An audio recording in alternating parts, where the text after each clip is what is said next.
Hi there, I'm Natalie. You may know me as Queen of Arcana. I have an Instagram page that you may have come from, but I am a tarot reader and I am doing a pick a card reading. This is my very first YouTube video, so please bear with me. But with Valentine's Day coming up, I thought I would do a self-love reading. So please have a look at these three piles and please choose the one that you feel most drawn to. So we have pile number 1 here, pile number 2 here, and pile number 3. Choose the pile that you feel most drawn to and then go to the timestamp for that pile. You can pause the video here if you'd like to have a look at this and see which one feels best. You're more than welcome to pick more than one as well if that feels right for you.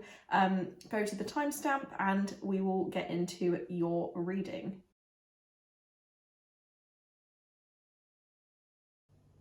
Hi there, pile number 1. So you chose the Moss Agate. This is your self-love reading. What I have here for you, we're going to start with the 3 cards that we pulled for those piles that you saw at the beginning of the video, and then we'll get into the additional cards that I've pulled for you. But I was initially going for 2 cards, one from the Wandering Moon Tarot deck, which is the Midnight Sky edition that I'm using today, and one from the Audacity deck, which is the Oracle deck that I'm using with this tarot deck. And I actually got 2 tarot cards that flew out of the pack for you as well, so you've actually got a bit of a kind of a bonus coming out at the beginning. But what this has meant is that we've got this this real balance. So you've got the number 2 in your Oracle card here, because you've got the 2 of D's, which we will go into in a minute. But we also have the Empress and we have the Magician. And so the Empress is very much all about that ultimate feminine energy. And the Magician is very much about masculine energy, but it's divine masculine energy. And so there are differences between these 2 cards, but there are also some similarities between them as well. And so what we've got with the Magician and the Empress is they are both creators. They are both kind of inherently self-motivated cards in a way, in the sense that these cards are the cards that spark creation in some kind of way. So the Magician is the card in which we have all the tools at our disposal, and the Empress is the card of giving birth to something and, you know, kind of making something, bringing something into this world. And so yes, of course it can relate to you know, actual birth, but more broadly we're talking about the creation of something. And so there is a real similarity between these 2 cards, while they also hold this opposition of being feminine energy and masculine energy at the same time.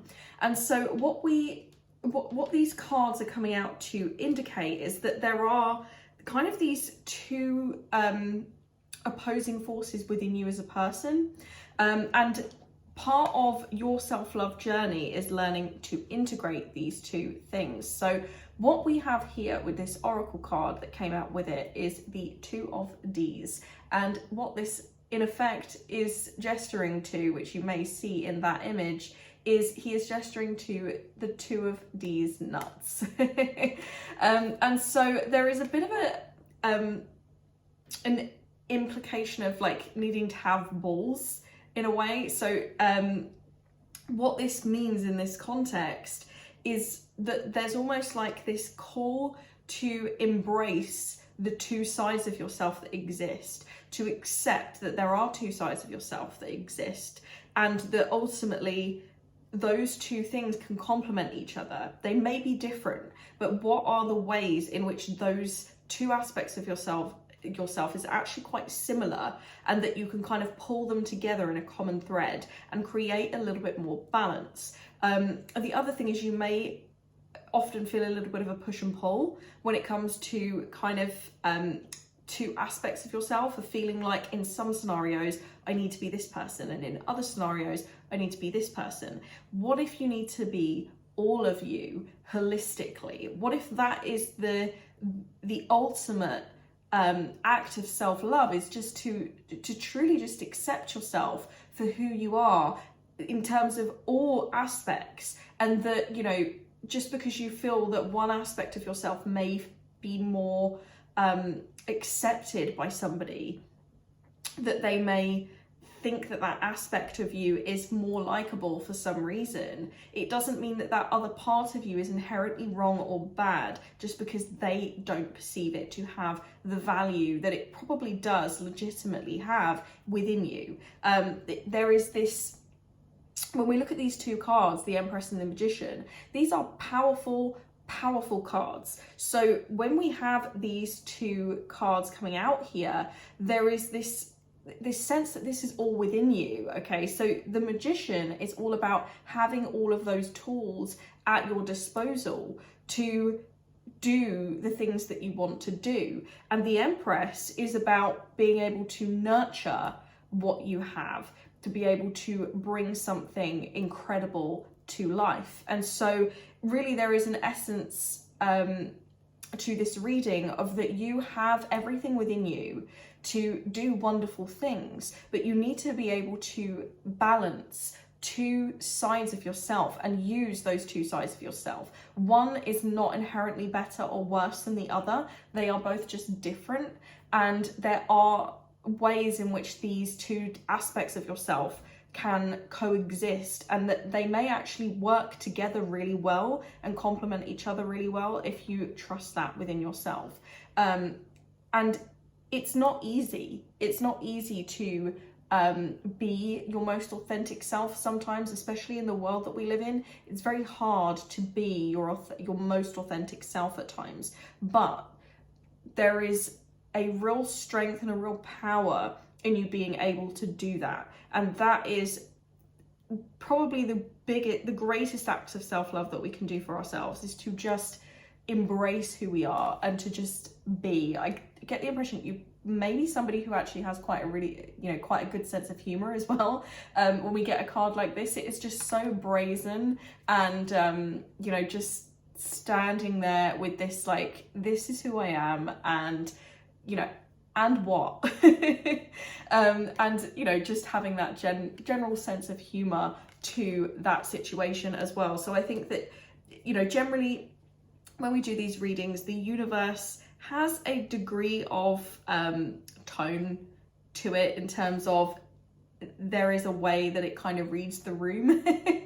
And I get the sense that there's a bit of there's a bit of a sense of humor in there for you as well, and embrace that as well. If it's weird and it's different and it's not something that a lot of people, people don't get your sense of humor or something like that, or you're worried that people won't get your sense of humor, embrace it. That's who you are, that's your uniqueness, and that's just at your core. And by hiding that, you are doing yourself a disservice. And it's about learning to love all of those aspects and all of those parts of ourselves.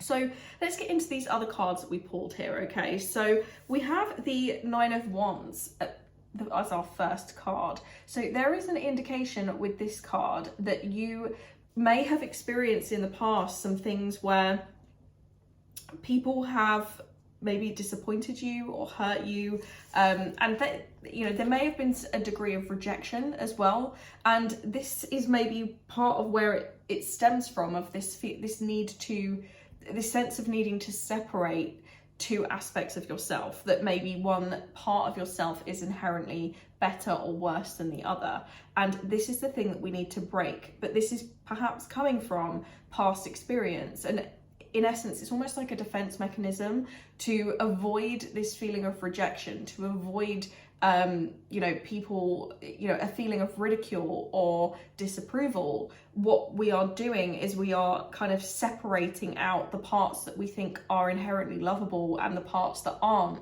so that we can kind of integrate into friendships and relationships in a way that we feel we need to, when in fact, actually, what this is doing is it's attracting the wrong kind of people into your life. So what we have here is the fair weather friend. So if we look here, we've got somebody who is on the ground, they are impaled by these swords, and this person next to them, this skeleton next to them, is just standing there. They're kind of laughing at their misery in a way as well. They're really not they're really not interested or willing to help or concerned for that person at all.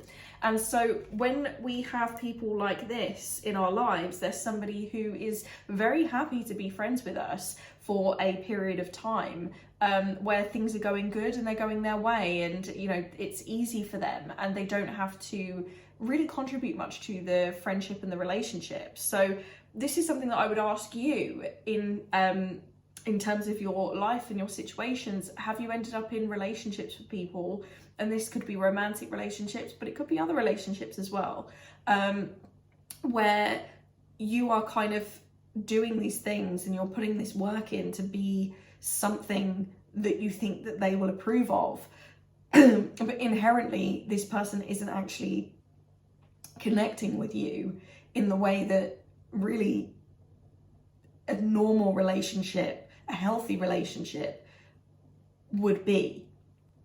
Are these people really connecting with you in a way that is typical of a healthy relationship, or are you putting all this work in to try and be something to meet their standard, and actually when it comes down to it, they're not there for you, they're not there to support you, and they're not there to help you when things go wrong in your life? Because ultimately this is life, and life is never all sunshine and roses. There are difficult times, and true friendship, true, you know, partnership, true family bonds and connection, all of these things mean that that person will be there for you if you need them. And if they're not, if they, you know, if when it comes down to it and you really need somebody, they're nowhere to be seen because it becomes difficult, are these the people that you really want in your space? And if not, why are we splitting ourselves? Why are we reducing ourselves to make this person happy or satisfied or approving of us when they're not actually giving us anything back in return? And so we then have the Page of Wands and the Ten of Moons. And so this is coming up in the center here as a bit of a little cross here.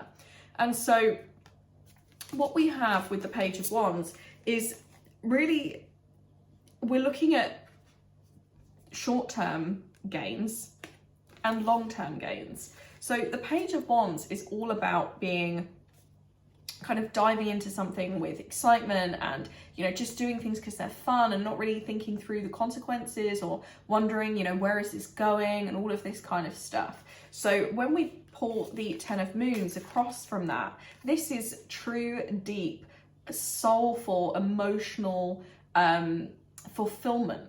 You know, the moon's suit in this deck relates to the cup suit in the normal tarot deck. And so when we have this coming out over the top, they're almost like the opposite of each other. The Page of Wands is all about the fun in the moment, but not really thinking about the long-term picture or whether there is something deeper. This is very surface level, whereas the Ten of Moons is all about deep, soulful, emotional fulfillment. And so at the moment, there's almost like a bit of a trade-off here. It's like, are we, you know, we may be enjoying things in the moment, we may be happy in the moment, but are we really doing things and taking steps towards what we truly want, what will truly be fulfilling to us? And when we link these two things, ultimately when it comes down to it, we're talking about something that we truly desire when we're talking about emotional fulfillment.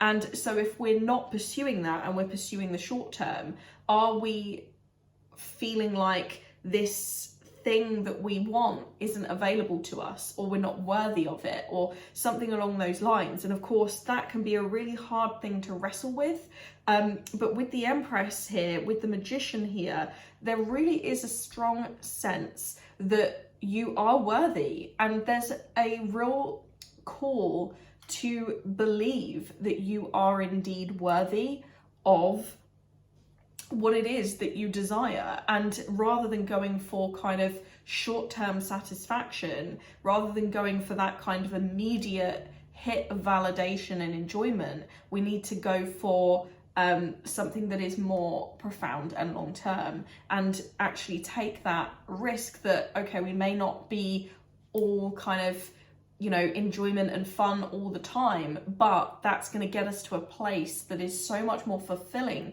than where we are in the present moment. And it's about doing that for ourselves and recognizing that we have a worthiness for something more than what feels in essence a little bit cheap. And this is really interesting, and this is something that really validates what I was just saying about worthiness, is that not only did we pull the Empress in the tarot deck, but this oracle deck uses some of the tarot cards in the oracle deck, and one of those cards is the Empress, and we pulled that for a second time out of the oracle deck as one of our oracle cards. Now, what this means when we see this come out twice is that of all the cards that we could have picked in both decks, we have picked the same card twice. So this is particularly relevant to your reading. And what's interesting is that the Empress is one of the clearest cards of self-love that we can think of, okay? So self-love and self-care is the Empress's middle name, okay? She looks after herself because she recognizes that in looking after herself and loving herself, she has more to give to other people, and it makes her a more generous and a better person. So with these things in mind, there's a real call to recognize your own worthiness and to give some generosity and love to yourself, which you may not be doing at the moment, perhaps because of a sense that there isn't a worthiness for what it is that you truly desire. And what these cards are saying is that absolutely there is a worthiness within you. You are worthy, and there is a real call to trust that and recognize that within yourself and go forward with that. And so we then have the Seven of Swords. So the Seven of Swords is a card of dishonesty, and it is a card that can sometimes be related to betrayal. But the thing is in this particular situation, I don't think that this is really relative to betrayal in the sense, and dishonesty in the sense of somebody else doing that to you. This really feels to me, especially in the context of all these cards, about being dishonest with ourselves and betraying ourselves, and to a degree being somewhat dishonest with other people, but not necessarily with bad intentions. Because what we're talking about when we talk about these two aspects of ourselves, and we're juggling one and the other, and we're feeling like we need to hide one aspect of ourselves, or you know, one is more favorable or more likable or more lovable than the other. When we do this, we're not being our most authentic self. And so to a degree, we are presenting a dishonest version of ourselves to other people. And so when we're doing that, it's very hard to find connection with people that is authentic and true and fulfilling on both sides, because what people are seeing of us is this projection of who we think we need to be or who we want to be, but that we don't feel we are. And so that, in essence, is perhaps making it more difficult to find connections that feel more fulfilling, as we were talking about with that Ten of Moons. And that this may be what that Ten of Moons is relating to, is it could be to do, obviously it's a general reading, so different parts will resonate with different people, but it could be that that Ten of Moons for you is connection, emotional fulfillment through connecting with other people on a true, deep, authentic, soulful level. And when we're not presenting that desire to other people, when we're not presenting our deep, emotional, authentic self to other people, how can we get that connection? Because they can't connect to that version of ourselves because we're not putting it out there. So there is that in there. But the other thing is that by not integrating all of these aspects of yourself, by not showing the world who you are in essence perhaps betraying yourself. And I know that sounds quite bold, and I don't mean it to come across as harsh as I think it might do, but there is a real sense here of, if you are not being true to yourself, you are in essence just betraying yourself.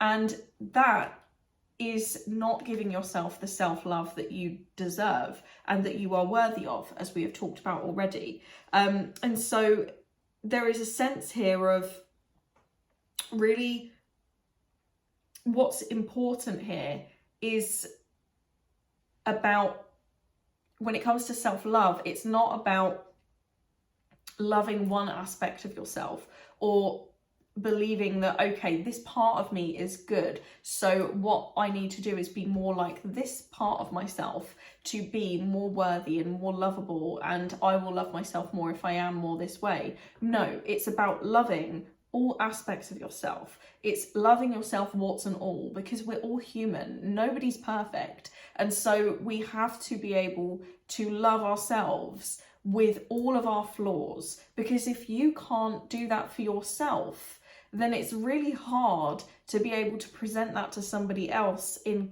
a relationship, in a connection, and ask that of them, because you don't have that for yourself in that present moment, and you're maybe therefore not presenting that version of yourself to that person for them to love. And so this idea of standing in your own authenticity, I think, could really be great for your relationships in general, whether we're talking relationships romantically or otherwise. I think being able to be who you are and to embrace that and to be happy with that and satisfied with that and love that about yourself, this could really help you create some stronger, healthier bonds with people. Because if somebody isn't going to be happy about that, if they are not going to approve of that, then is that person somebody that you really want to spend a prolonged amount of time in your life with? Or do you want to put that person to the side and find somebody else who is more, kind of supportive and loving and accepting of all parts of you, because that's the kind of person that will give you the true, lasting, deep connection that feels fulfilling to you. And then it's really interesting, we were talking about this idea of going for immediate satisfaction or going for something that has a potential to be more deeply fulfilling in the future, is that we have pulled the cheese fries from this oracle deck. And so the cheese fries, what does this represent? Well, we generally have cheese fries as something that tastes really good but makes us feel really bad afterwards. And we kind of know that, but there's kind of a degree of comfort to it. And so when we reach for something like that, when we reach for foods like that, we are doing it because we want that instant gratification. We are looking for something that will please us in the moment. And we live in a world at the moment where I think it's quite easy to prioritize instant gratification, and we're almost kind of conditioned to kind of seek instant gratification. I mean, even social media and those kind of things, it's all about getting that instant gratification. And so it makes it quite hard to kind of put that to the wayside in pursuit of something that could potentially be better for us, because, oh, I can enjoy this right now. But we have to think about those long-term consequences sometimes. And so it may be that we're looking for, when we talk about the Page of Wands and we talk about the cheese fries, we talk about the fair weather friend, people who kind of might say all the right things to us in the, the short term, somebody who kind of does the almost like the love bomby thing of kind of giving you everything that you want to hear, but actually when it comes down to it, can't really follow through with that genuine, authentic connection. Partially perhaps because they don't actually know you to begin with, but more broadly, this person may be the equivalent of the cheese fries. We may actually know that this person isn't good for us. We may know that this person actually isn't gonna be somebody we can have a really good connection with, but we persist with it because actually in the moment, if we can put forward a version of ourselves that they really admire or they respect or they love or they like, then that gives us that instant gratification, rather than that then, you know, putting our authentic self out there and not necessarily getting that, you know, boost straight away, and having to seek somebody that is more connected to us than we may otherwise be experiencing with some other people. So it's really about, you know, what is it that you truly want? What is it that you truly desire? And what are you going for in the present moment? Because I think, in essence, whatever it is that you're going for in the present moment isn't furthering what it is your heart truly desires, and what will make you feel the most content and the most fulfilled and the most satisfied. And that, in essence, is doing yourself a disservice. You are worthy of the things that you desire, and that is the key to giving yourself self-love in this present moment. It is about acknowledging and loving all parts of yourself, and recognizing that you are worthy of those things that you desire. It is having the self-love to recognize that you are worthy of that. And I think that is an absolutely beautiful message, and I really do hope that this helps you, and that this is validating to you, and that this resonates. If it does, if you could hit the like button, drop me a comment, subscribe.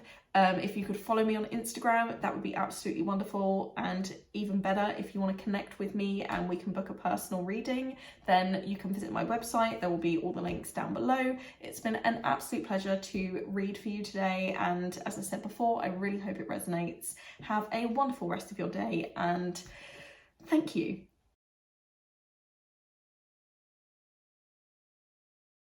Hey there, pile number 2. So let's get into your reading when it comes to self-love. And you have a really, really interesting spread of cards. So what we have here, we're going to start with the King of Moons. And so the King of Moons would traditionally be the King of Cups in the tarot deck. And so there is a sense here that you are probably somebody who is quite empathic, quite empathetic, somebody who is quite caring, but also somebody who may be quite respected, quite liked. You may be in a position where you are somebody who could be quite senior or a little bit of a leader in some way. You know, you might be, this could be anywhere from somebody who is a, you know, professional in a kind of healing modality or a helping modality of some kind, all the way down to just being somebody who, you know, you're like the leader of your friend circle, you know, the person who everybody goes to when they need help, and they need somebody who will listen to them and who will give them advice. They would go to you. And so it could be any degree of that, but there is a real sense that you are somebody who is quite emotionally intuitive, emotionally turned on, tuned in, and that you have good connection with people. But the thing that we have with these other oracle cards that we have in here, part number 2, is we have the influencer. So some of you may have a bit of a social media presence, but more broadly than that, we have the influencer and we have the Zoom meeting. And both of these cards talk of situations where somebody is kind of being put in a social situation where they have certain demands on them.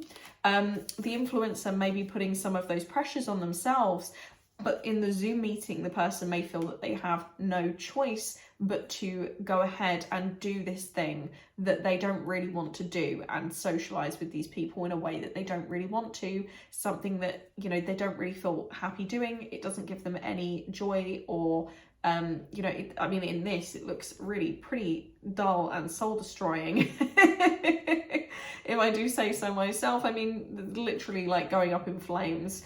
But in essence, with these 2 cards, there is this sense of feeling a pressure from other people to present or to do or perform in a certain way. And it's something that is perhaps feeling quite overwhelming, and something that you may be struggling with. It's almost like trying to meet the demands of all these people and do things that don't really feel comfortable to you, or that you don't really feel happy doing. And, you know, ultimately, when we see these kinds of cards, this is a validation of the sense that this, you know, this isn't really working for you, is it? And the fact that it's not working for you is a problem. You know, I think a lot of us kind of do that thing where we just keep going and we just feel like we've got no choice, and we kind of go with all these demands that people are putting on us. It's so common in this world, but actually, you know, it's become a bit of a buzzy kind of concept recently, but setting boundaries on your time and your space and your energy is an act of self-care and self-love, is to be able to say, actually, no, I can't do that, or this is too much for me, or this does not make me happy, this doesn't bring me joy, and why am I doing it? Those things, those questions or those statements, they are an act of self-love, because there is having a degree of self-respect to say, this isn't good for me, or this isn't right for me, or this is too much for me, or I'm feeling overwhelmed. And so this brings me to our two cards in the center, which are two major arcana cards. We have Justice and we have Strength, and that's coming across the top here as well. So Justice, it's a card of balance, a little bit like Temperance in this respect, but where Temperance talks about adding something in and integrating something and bringing something in to create balance and harmony, Justice talks about creating balance by removing, because we have the sword. So the sword is cutting something away. And so in this situation, when we have these two cards, obviously it's a general reading, so there are many ways in which this could apply to you. But if there are things that you're doing in your life because you feel like you have to, because you feel like you've got no choice, because people are demanding it of you, or that you're feeling pressure to do it and it's feeling overwhelming, perhaps this is a sign that this is your act of self-care, is to actually remove something, if not all of it, from your life. I mean, this is a major arcana card, so it's big energy. It's, you know, one of the cards that is named rather than suited, like the King of Moons and the King of Cups, or, you know, the Pentacles or the Wands. This is a major arcana card. And so with this card, there is a real strong sense that strong actions need to be taken. And of course, as I said before, general reading, so there may be levels to this, but it may be that there's big stuff that needs to be cut out from your life, because ultimately the other thing about Justice is it's to do with what is fair. And so one of the questions I would ask you here is the way that you're currently living your life fair to you? You know, you may be doing these things because you feel like, okay, I've got, you know, I have to do these things, I have to do this, I have to do that. But are you putting yourself in a situation where it's actually just not just, it's just not right, it's just not fair that you are being demanded of, perhaps, in this way? It's really about putting that sense of justice back to rights, essentially. So when we see this card, I do get the sense that, you know, there may be some people putting pressure on you, and maybe this is the time to evaluate that. And then we talked about boundaries, and the card that we have over the top here is Strength. And it's really interesting because Strength is our card of the year. So if we look at from a numerology perspective, Strength is the 8th card of the tarot deck in most decks. And Strength being the 8th card, when we look at the numerology of 2024, 2024 added together, we have 8. And so that makes Strength the card of this year. And you would not believe how many times I've already seen it in a reading this year. It is very much the card of the year already, just sheerly, you know, just from the sheer amount that I have pulled this card for people in personal readings. It is insane. But Strength is a card about strength in a way that we don't normally define strength. So we normally think of strength traditionally in our society as quite a masculine quality. It is about this kind of physical display of force. Whereas strength in the tarot deck actually speaks of strength in a feminine context. So in the traditional Rider-Waite tarot deck that we would look at, the imagery of that card is a lion that is its mouth is being opened by a woman, and she isn't forcing the lion's mouth open. The lion, it's a lion, it could easily overpower this woman, but the lion is allowing her to open its mouth. Now, if we look at a more masculine display of strength and how we would define strength, of course, we could look at finding ways to dominate the lion, to, overpower it with force, with strength, and try and force the lion's mouth open. But no, what this lady is doing in the card is she is opening the lion's mouth with compassion, with creating a friendship and a harmony with the lion, so that the lion will allow her to do so. What she now has is a friend for life. And where somebody who displays a more masculine display of force may have just created an enemy, she now has a friend. So ultimately, when it comes down to it, who was stronger? Because not only all of those things I've just said, but that woman has had to approach the lion, who is an intimidating figure, who is absolutely stronger than her and more powerful than her, and put herself in a situation which was vulnerable. But the gains are going to perhaps be greater than had she chose to go the option of complete force and masculine strength and dominance.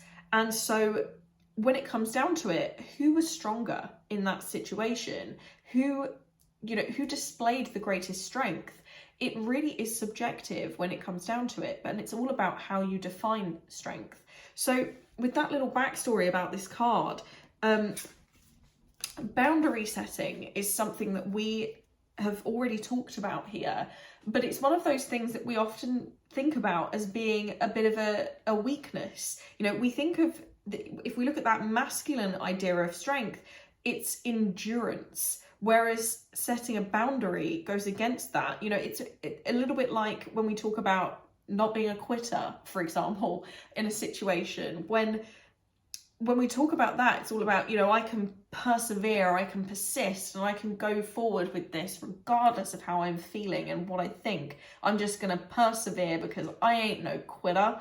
It's that kind of attitude. That's a very masculine perspective. Whereas actually, what if the strongest thing you could do there was actually pluck up the courage to quit?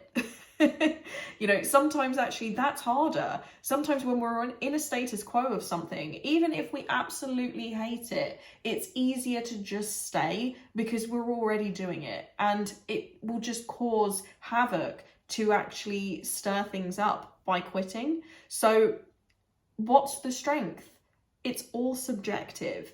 And so what if choosing to cut some things away from your life, or to set some boundaries on your time and your space and your energy to reduce your overwhelm, perhaps these things are the greatest display of strength that you can do for yourself.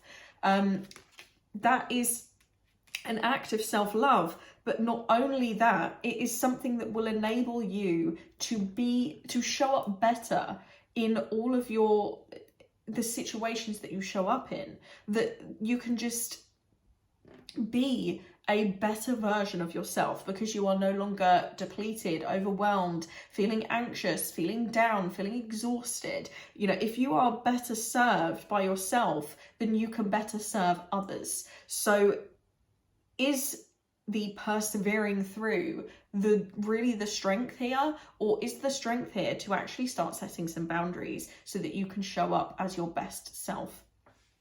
And so we then have the Hermit.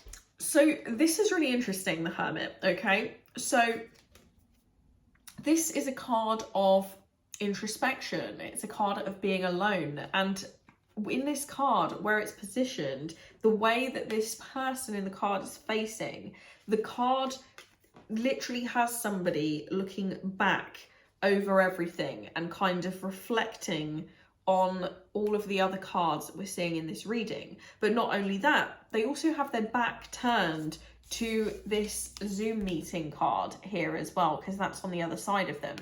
So when we look at this in this context, what we really have here, and I don't normally read the Hermit in such a reductive way of just it means that we're on our own, but actually to a degree I think that's what it means in this reading, in the sense that I think maybe there is a need to retreat, and that's okay. You know, taking some time for yourself, taking a break, stepping away, recharging may actually be the best thing for you and the best thing that you can do. And actually that is your act of self-love, is to do that for yourself, regardless of what other people maybe want and what their demands are. You know, people can wish things of you, they can ask things of you, but if you can't meet those demands, and if you need that time for yourself, if you need to take a break, that's okay.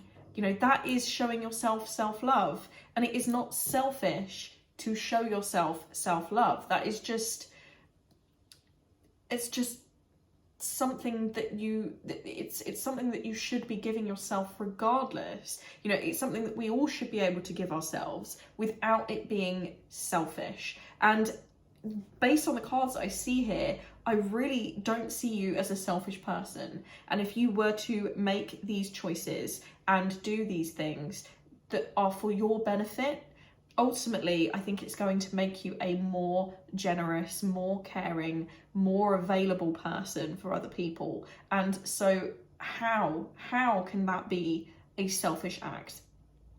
So yes, the Hermit, it's a very simple way of reading that card, but there is a sense to retreat, to, you know, if you need space, take the space, do what you need to do.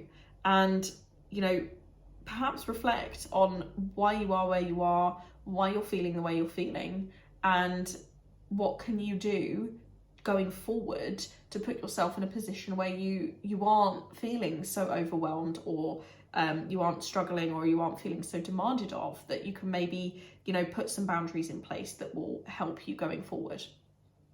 And so we then have two oracle cards down the bottom here. These flew from the pack together. We have the Audacity and we have the Coffee. And so with these two cards here, firstly, we have the Coffee.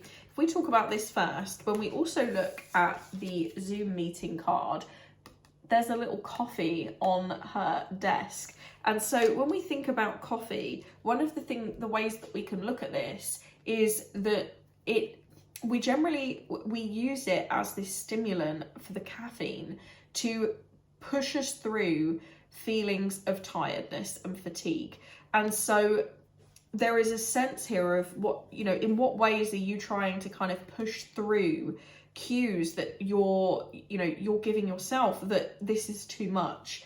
And ultimately there is a call for restraint here, that maybe, you know, maybe we're doing things and we're pushing through in ways that we're just kind of ignoring our cues that we're giving ourselves, whether that's physically or mentally or otherwise, you know, energetically, spiritually, whatever way. If you've been feeling, you know, all of these ways that I've described already in this reading, and then you're just plowing through it anyway, it's the equivalent of the coffee, in that it's not, we're not kind of being true to ourselves and what we inherently are trying to tell ourselves on some level, whether, as I say, that might be physical, mental, spiritual, energetic, or otherwise. We're not being true to ourselves. And that brings me to this card, which is the Audacity. And it's about having the audacity to be authentically who you are. And so with those two cards in combination,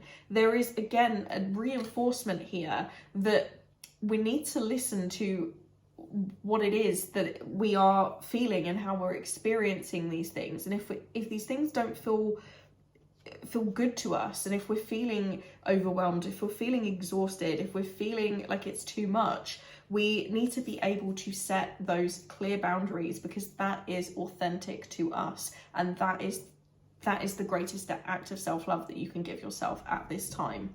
And so we then have two final cards here, and these are the two cards that we pulled right at the beginning before you selected your piles. This was the two cards that were sitting in front of the lovely rainbow fluorite crystal that you chose, and this is the 9 of Stars, which is commonly known as the 9 of Pentacles, and the Slice. And so this is a card of generally material comfort and material satisfaction. And what's really interesting is the way these come out. You have this hand that's kind of reaching, and you've got that slice there that they're kind of reaching for. And so again, there's this sense of doing some things for yourself and maybe being a little bit selfish in a way that it's actually not selfish, but being a little bit more selfish and having this kind of respect for what it is that you want, and feeling, you know, if there's things that you're craving, things that will make you feel more satisfied, more comfortable, more happy, this is your call to do them for yourself, and not think that this is something that is a inherently bad thing for you to do. I think that this will make you more able to serve others, because it seems like you know, from these cards, are somebody who does care about that. And so you're not going to lose that just because, you know, you want the slice of pizza and you buy the slice of pizza and you eat it. You know, it's not changing. And so, you know, this is obviously representational and symbolic, but if there's, you know, if you want to sit and chill and clear your schedule and, you know, not meet some of those demands that people are kind of putting on you, if that's going to make you feel better, that's the thing that you need to do. But there's also a recognition with the 9 of Stars, because it generally indicates that we are comfortable in a material sense, that, you know, perhaps there is more capacity for you to be able to do these things for yourself than you realize. But ultimately it's about making those decisions to do that for yourself. So that is your reading, pile number 2. I really hope that this gives you some help and it encourages more self-love into your life. It's been an absolute pleasure to do your reading today. Don't forget to like, comment, subscribe if this did indeed help or resonate with you in any way, and follow me on Instagram. And if you would like to book a personal reading with me, then I would love to do that for you. All my links for my website and Instagram and all those things will be in the description below. It's been an absolute pleasure to do your reading. Thank you very much, and have a lovely rest of your day.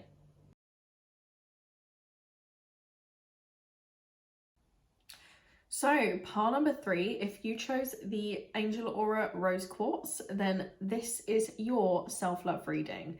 And I have to say that this particular spread of cards that we have here, it was one of those readings where I pulled the cards and it all didn't immediately strike me, the full picture. And it's interesting because you've pulled a lot of cards that we've already seen in earlier piles, in the last 2 piles, so you may have been drawn to one of the other piles as well, and if so, I would recommend that you go back and listen to that pile as well that you might have been drawn to, because there are some similarities in terms of the cards we've pulled here.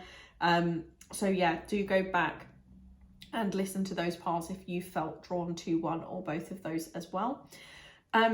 But so this is an interesting reading in the sense that 2 of the cards that we have here, we have the Queen of Swords and we have Justice. And in this particular deck, the imagery on both of them, you have that sword right down the middle. So there is a real degree of symmetry between these 2 cards. And so where we have these 2 here, that sword, it starts with the Queen of Swords, there is an indication that we have experienced something in our past. And so the Queen of Swords, for some people, I think this is referencing a person in particular who has been quite harsh, perhaps quite cutting with words, but a figure in your life that has been quite, we talk about sticks and stones may break my bones, but words will never hurt me. This person in particular, I think it's the words, the harshness in that sense, that has really affected the way that we have felt about ourselves, and that has therefore led to issues when it comes to self-love because of this person.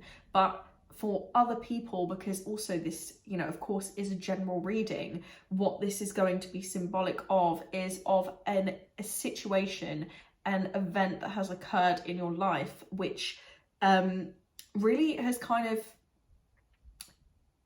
taught you to harden yourself in a way, in a sense. It's almost like you have learned to be stronger. You have learned to protect yourself and look after yourself, and be a kind of to put up those boundaries and those protections. It is entirely possible that some of what has happened here is that you've been taken advantage of, because we have the Oracle card, which is the breast pump. So there is that sense of being kind of milked for everything, milked dry, and those kind of things. So something being milked for all it's worth, those kind of things. So if you have had an experience in the past where you have been maybe taken advantage of, or you've given a lot to somebody and not seen anything back in return, those kind of things are what I'm talking about here, where it has led you to have to learn for yourself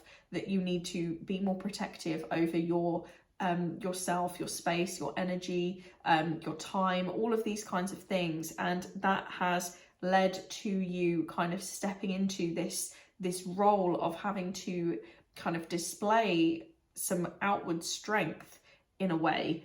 And of course that can be a really positive thing. But the issues tend to lean more towards when that situation flows into kind of an overcorrection, a kind of extreme into the opposite direction. And so that brings me on to our next two cards here, where we have Justice, as I mentioned before, and the High Priestess. And so these cards almost feel like a little bit of an oxymoron, because the Justice card is all about logic and reason and being very balanced in our viewpoint, and all about the mind, because we have the sword in there as well, and the swords rule the mind. So there's this very, very logical, straight down the line approach, and it is completely like juxtaposed by the High Priestess over the top here, which is all to do with our intuition and our inner knowing. It's about the intangible. It's about the unquantifiable. It is the complete opposite in many ways to what we're seeing in Justice. And so what we have here is almost a sense where, because we've ended up in this situation where we've had to kind of close off in many ways that more open side of ourselves, where we may have been taken advantage of, or we may have experienced kind of hardship in some way, or somebody has been particularly cutting and harsh towards us, and we've had to learn to put up this protective measure. But perhaps what this has done is it has detached us a little bit from our intuition, and feeling almost like we can't trust our intuition, maybe being more in towards kind of this is what makes sense, this is what the facts are, this makes more logical sense, and not trusting our gut instinct or our feelings about something, because we are being quite straight down the line, quite matter of fact about things. And so essentially what this has meant is that what I'm getting from these cards is that there is a feeling of inability or lack of trust in our intuitive instincts, and there is really a call with this card being present to get back in touch with that inner knowing, and to strengthen that trust in our inner knowing. In essence, that those intuitive feelings and that kind of gut instinct is sometimes going to be talking to us about things that are going to be acts of self-love in a way, and maybe in the way that we are approaching things in a more kind of logical, straight down the line kind of way, we're missing out on ways that we could be kind of cultivating greater self-love and doing things for ourselves and looking after ourselves in a way that is you know, going to give us a degree of self-care, and is going to be a practice of self-care, and we're missing out on that because we are not trusting it, and we're choosing to go with more of a kind of logic and reason approach rather than intuitive instinct.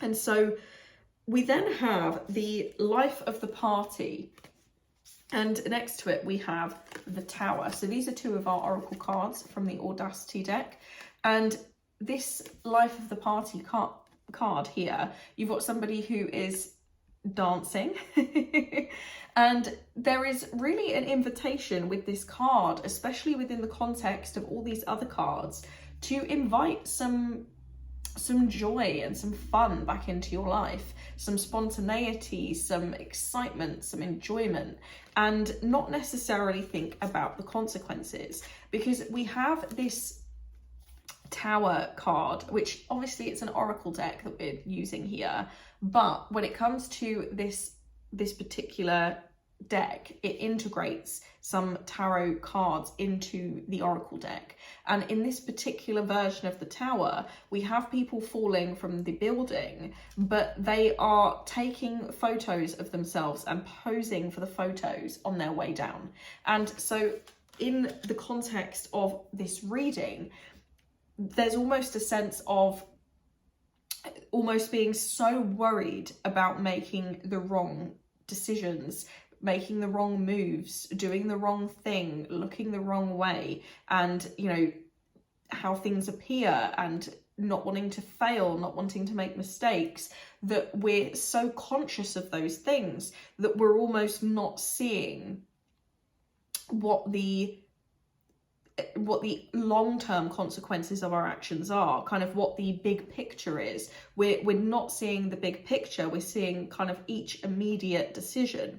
And what this adds, what kind of contributes to this here, is that we have the cheese fries as an oracle card. And so this card is obviously showing us junk food, and it's interesting because this card came out for one of the other piles, but that in that pile, it almost had a bit of an opposite meaning, because in the sense that this is junk food, it's not good for us. But if we're talking about the Queen of Swords and justice and kind of, you know, being very logical and restrained and all of these kind of things, doing the thing that is right and not doing the things that are bad for us, not doing the thing that is wrong, it's the same as these cheese fries. Okay, you know, yes, it's not good for us to eat the cheese fries, but sometimes we want the cheese fries, and it's okay sometimes to have the cheese fries. You know, it's about doing some things that bring you joy and some things that feel good. Sometimes just for the sake of it, you know, sometimes just doing something that was a bit irresponsible or making a mistake, because at the end of the day, making one mistake, tripping up, or, you know, not following the diet all the way strictly and never coming off of that diet, these things are human to do, and it doesn't necessarily make you any less of a good person. It's not a bad thing to sometimes do the wrong thing, because we are human, and that's part of who we are, and that's part of life. And sometimes it does feel good to do something that may not be the most righteous thing that we could have done in that moment, and sometimes we kind of need that in our lives. And actually bringing this back to self-love, there is almost a sense here that in order to, when we do these things that are maybe, you know, wrong, or they're the mistake or the thing that's a little bit irresponsible, there's almost like a feeling that we can't do that, because if we do that, then we aren't our best self. and there's this kind of need and desire to be this, you know, this best version of ourselves, to always be on, to always be right, to always do the right thing. And when we, you know, when we feel that way and when we live that way, there's almost a sense that we are not lovable if we do not do the right thing every single time. But actually, you can be an imperfect human, because you are an imperfect human, and still be worthy of love. Okay, you are still worthy of your own love, regardless of whether you are eating the cheese fries or you're eating a salad. You know, that's really at its core what this message is trying to say to us. And, you know, as I said before, this may go back to that Queen of Swords being somebody in your life who was overly critical of you and has made you feel like you can't make these mistakes, because if you do, it's inherently bad and it means that you're inherently bad. Well, what these cards are saying is that actually, no, it doesn't make you inherently bad. It just makes you human. And if anybody can show you compassion and love despite that, and embracing that fact that you are an imperfect human, it is you. You are the person who can give yourself that love, that self-love, and just do those things and not worry so much about how it might be perceived or what that means in terms of who you are, and those things, in terms of seeing that big picture, may actually put you in a better place, you know, mentally, or just kind of in general, because you're allowing yourself a little bit more freedom to, in the long term, kind of create some amazing things. Because our next card that we see here is the Magician.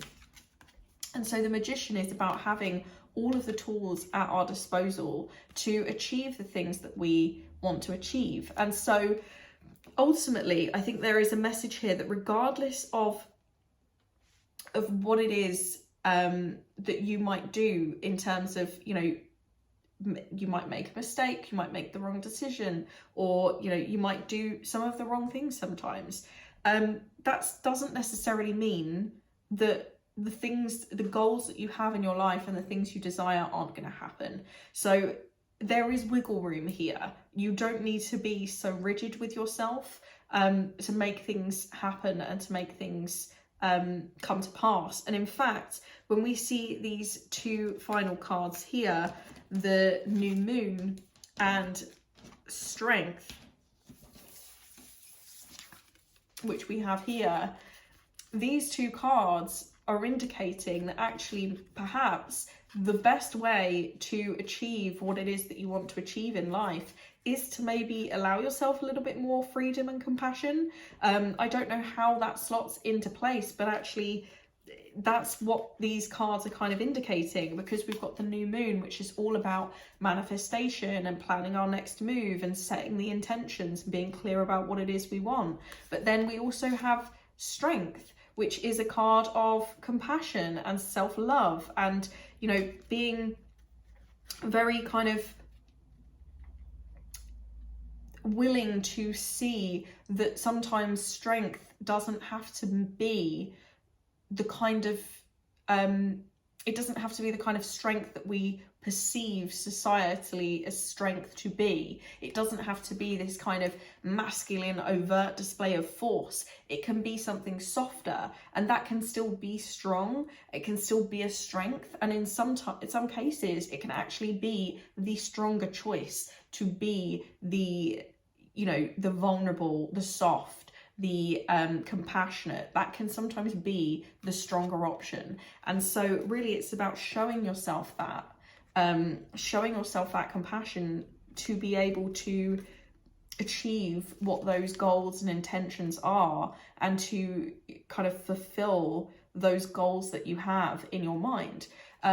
It's really interesting that we pulled, this is obviously from the Oracle deck, but it's got some crossover cards into the tarot, like the Tower, and Strength is another one of those. And Strength is actually in the tarot deck numbered 8, and when we come to the numerology of the year 2024, that comes to a total of 8, and that makes Strength our card of the year. And I was saying this in one of the other piles because we had Strength come out in one of the other piles, that this card Strength has been coming up in readings left, right and centre at the moment. So it is a real collective energy, and the key thing here is that essentially what we perceive as strength is not necessarily, on a societal perspective, what we perceive as strength is not necessarily always the greatest display of strength that we can display. So in this card we have a woman who is opening the mouth of a lion, but she is doing it by befriending the lion, by showing him compassion, by showing him kindness, and the lion has therefore allowed the woman to open his mouth because the lion is stronger. He has greater physical strength than the woman. He's a lion, but he is allowing her to open his mouth. And yes, we could have used a masculine display of force to dominate that lion into submission and force its mouth open, but we've now created an enemy of a very, very strong predator, whereas this woman has now created a friend in this predator. And so there is actually something inherently vulnerable in this woman approaching this lion and befriending it to a point where she can then open its mouth willingly, because she's had to kind of face this lion that is capable of killing her, and in the face of that come up against that vulnerability and show the lion compassion anyway. And so perhaps she has gained more than the person who came in with physical force, but she has done it in a way that we would not normally perceive on a kind of collective level to be what we would define as strength. And so all this to essentially say that perhaps the approach that you're taking with yourself that is not necessarily showing yourself the self-love that you deserve may actually be hampering your ability to achieve the things that it is that you desire to achieve. And so ultimately there is a call to show yourself the compassion of some leniency to enable you to cultivate the future that it is that you desire, because you have the ability to create it. You have the ability to achieve what it is that you want to achieve in your life, but it's all about showing yourself a little bit more compassion and a little bit more self-love, and recognizing that you are human and it's okay. And one bad day doesn't mean that everything is lost. You can still achieve things even if you don't necessarily get everything perfect along the way. In fact, maybe if we do make some mistakes, it will help us to learn, to grow, to evolve, and to achieve the thing that we actually want to achieve in the long run. So that has been your reading, pile number 3. I am so pleased that I got to read for you today, and this has been so much fun.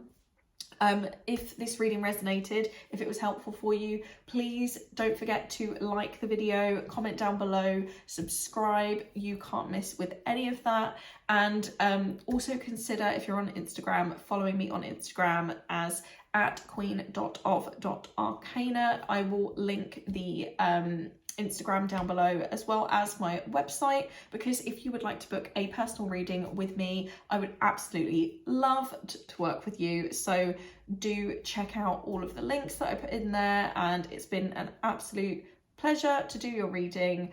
I wish you an absolutely wonderful rest of your day, and thank you so much for watching my very first YouTube video.